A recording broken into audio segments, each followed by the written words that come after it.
तो नमस्कार दोस्तों, आज के इस वीडियो में आप सभी लोग का स्वागत है। आज का ये वीडियो बहुत ही इम्पोर्टेंट होने जा रहा है। आज के इस वीडियो में मैं आपको स्टाफ नर्स से रिलेटेड जो सिलेबस है, जो एग्ज़ाम में पूछा जाएगा वो बीटीएससी के द्वारा जारी किया गया है, वही सिलेबस मैं आपको इस वीडियो में बताने जा रहा हूँ। जैसा कि आप देख रहे हैं यहाँ पे लिखा है syllabus for staff nurse exam. ठीक है, ये बीटीएससी के द्वारा आज ही 6 मार्च को ये जारी किया गया है दोस्तों। तो क्या सिलेबस होने जा रहा है, जो स्टाफ नर्स का एग्ज़ाम होगा उसमें, उसको रिलेटेड ये वीडियो मैंने आप लोगों के लिए बनाया है। तो मतलब इससे पहले आप लोग देख रहे हैं, एक दो दिन पहले जो है लैब टेक्नीशियन, ईसीजी टेक्नीशियन और ओटी टेक्नीशियन, ये सब का जो रिक्रूटमेंट का नोटिफिकेशन आ चुका है, लेकिन उसका सिलेबस नहीं आया था दोस्तों। आज सबका सिलेबस जारी किया गया है और साथ में स्टाफ नर्स और ट्यूटर का भी सिलेबस जारी किया गया है। इसका मतलब है कि बहुत ही जल्द स्टाफ नर्स की भी वैकेंसी आने वाली है। तो आप लोग अच्छे से तैयारी कीजिए और देखिए क्या क्या सिलेबस है। मैं आपको ये कंप्लीट बता रहा हूँ, इसमें जो बीटीएससी के द्वारा जारी किया गया वो सिलेबस मैं आपको बता रहा हूँ। देखिए यहाँ पे साफ लिखा है syllabus for staff nurse exam. जो स्टाफ नर्स के एग्जाम में पूछा जाएगा वो सिलेबस, सबसे पहले तो बेसिक साइंस जो फर्स्ट ईयर में हम लोग पढ़ते हैं, एनाटॉमी बायोकेमिस्ट्री, उससे रिलेटेड क्वेश्चन पूछा जाएगा। Second, various group of micro organism, मतलब माइक्रोबायोलॉजी से रिलेटेड क्वेश्चन पूछा जाएगा। तीसरा, डिसइंफेक्शन एंड स्टेरिलाइजेशन, ये चीज़ हम लोग माइक्रोबायोलॉजी में भी पढ़ते हैं और फंडा में भी आता है। ठीक है, इसके रिलेटेड मतलब आप समझ लीजिए एनाटॉमी, बायोकेमिस्ट्री, माइक्रोबायोलॉजी ये कवर किया जाएगा। ठीक है, collect and handle specimens of various diagnostic test, इससे रिलेटेड मतलब बेसिक साइंसेस में जो बेसिक इंपॉर्टेंट चीज़ है माइक्रोबायोलॉजी से रिलेटेड, डिसइंफेक्शन, स्टेरिलाइजेशन क्या टेक्निक है, इससे रिलेटेड क्वेश्चन पूछे जाएंगे। उसके बाद enumerate weight and measure and demonstrate skill in calculation of dosage and preparation of solution, मतलब डोजेज कैलकुलेशन, ये तो हम लोग फार्मा में भी पढ़ते हैं, फंडा में भी पढ़ते हैं। ठीक है, dosages calculation, drug dose calculation, ये हमें पढ़ना है। और हम लोग ये पेडियाट्रिक में भी पढ़ते हैं, ड्रग चाइल्ड का। तो मतलब ये पूरा कवर कर रहा है, फंडा को भी कवर कर रहा है, फार्मा को भी कवर कर रहा है, पेडियाट्रिक मतलब ड्रग डोज कैलकुलेशन से क्वेश्चन रिलेटेड रहेंगे। ठीक है, उसके बाद रीड एंड इंटरप्रेट प्रिस्क्रिप्शन, और प्रिस्क्रिप्शन ये फंडा में भी हम लोग देखते हैं। तो क्या प्रिस्क्रिप्शन, एब्रिविएशन, ये सब उससे रिलेटेड क्वेश्चन हो सकते हैं। Describe various group of drug acting on, और ये फार्मा से रिलेटेड मतलब drug acting on different system, respiratory system में कौन सा, डाइजेस्टिव सिस्टम में कौन सा ड्रग। ठीक है, ये सब पूछा जाएगा। सीएनएस पे कौन सा ड्रग एक्टिंग, ये सब उससे रिलेटेड फार्मा से रिलेटेड क्वेश्चन होगा। फिर toxic symptom related to common drugs and poison, तो ये फार्माकोलॉजी को कवर कर रहा है।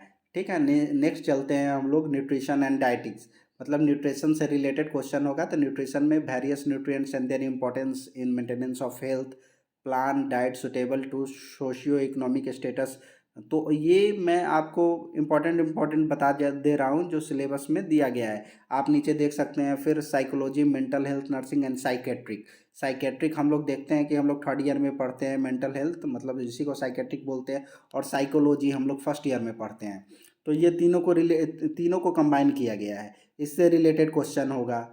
ठीक है, क्या क्वेश्चन होगा, normal and deviation in behaviour, मतलब क्या नॉर्मल है क्या अब नॉर्मल है, उससे रिलेटेड क्वेश्चन फॉर्म होगा। Explain the principle of psychology and its application in health and diseases, इससे रिलेटेड होगा। Interpret behaviour of self and others, ये सब इम्पॉर्टेंट टॉपिक गेम दिया गया है। किसी चैप्टर से इम्पॉर्टेंट जो टॉपिक है उसको इसमें रखा गया है। ठीक है, उसके बाद देखिए फंडामेंटल ऑफ नर्सिंग, यहाँ पे आप देख रहे हैं दोस्तों कि फंडामेंटल ऑफ नर्सिंग का दिया गया है। फंडामेंटल ऑफ नर्सिंग से क्या पूछा जाएगा कि nursing as a profession, its scope, इक्विटिक्स, इथिक्स, नर्सिंग इथिक्स क्या है, ये फर्स्ट एड ट्रीटमेंट क्या हो सकता है फायर के केस में, एक्सीडेंट के केस में, ट्रॉमा के केस में, उससे रिलेटेड क्वेश्चन होगा। Congenital and safe environment to the patient, इससे रिलेटेड क्वेश्चन होगा। तो ये इंपॉर्टेंट टॉपिक बताया गया है फंडा के अंदर में, जो इंपॉर्टेंट टॉपिक है उससे जो क्वेश्चन फॉर्म हो सकते हैं वो सब सिलेबस आपको जारी कर दिया गया है बीटीएससी के द्वारा। आप सिलेबस को ध्यान से पढ़ें और इसी सिलेबस के हिसाब से आप तैयारी करें दोस्तों। फिर देखिए community health nursing, CHN community health nursing से रिलेटेड जो इम्पोर्टेंट टॉपिक है वो सब आपको इसमें दिख रहा है। वो सब आप जो इम्पोर्टेंट दिया गया है BTSC के द्वारा जो सिलेबस जारी किया गया है आप उसके अनुरूप तैयारी कीजिए, ठीक है। उसके बाद मेडिकल सर्जिकल नर्सिंग MSN हम लोग सेकेंड ईयर थर्ड ईयर दोनों में पढ़ते हैं। MSN फर्स्ट MSN सेकेंड, उससे रिलेटेड जो भी इम्पोर्टेंट टॉपिक है काउज पैथोफिजियोलॉजी डिजीज का उसका सब ये सब दिया गया है। तो आप इसको ध्यान से पूरा सिलेबस को देखिए। फिर paediatric nursing child health nursing के बारे में यहाँ पे अब चाइल्ड हेल्थ नर्सिंग का सिलेबस जारी किया गया है, वो आप देख सकते हैं दोस्तों इसमें। फिर OBG ऑब्स्टेट्रिक एंड गायनेकोलॉजी, ये फोर्थ ईयर में हम लोग पढ़ते हैं। उससे क्या एनाटॉमी एंड फिजियोलॉजी है, प्रेगनेंसी के दौरान चाइल्ड बर्थ एंड पेरियम के दौरान क्या होता है, ये सब एंटीनेटल केयर के बारे में, इपिजियोटॉमी ये सब, ठीक है।